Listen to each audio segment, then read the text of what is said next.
Chilas traffic حادثے میں جاں بحق ہونے والے 8 افراد کی نماز جنازہ ادا کر دی گئی ہے۔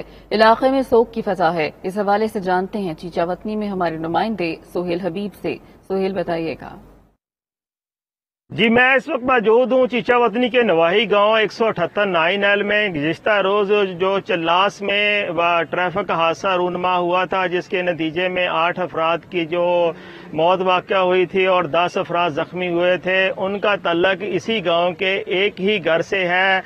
اور اس وقت میں سوگوار جو گھر ہے اس کے سامنے کھڑا ہوں، اور یہاں پر جو اہل دہ ہے اور دیگر جو مضافاتی علاقوں سے لوگوں کی بہت بڑی تعداد یہاں پر آنا شروع ہوئی ہے۔ جو ڈیڈ باڈیز ہیں ان کی جو آمد کا انتظار کیا جا رہا ہے۔ تدفین کے لیے جو قبریں ہیں وہ مکمل کر لی گئی ہیں۔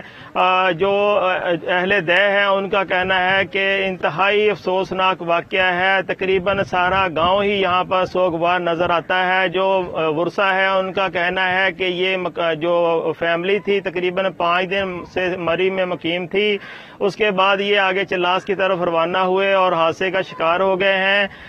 جیسے ہی یہاں پر ڈیڈ باڈیز آتی ہیں تو اس کے بعد نماز جنازہ کیا جائے گا اور جو مقامی قبرستان ہے وہاں پر ان کی تدفین کی جائے گی۔ جی شکریہ سہیل حبیب، اس حوالے سے بتا رہے تھے۔ ناظرین، مظفر آباد میں شدید بارش سے دیکھتے رہیے 92 نیوز۔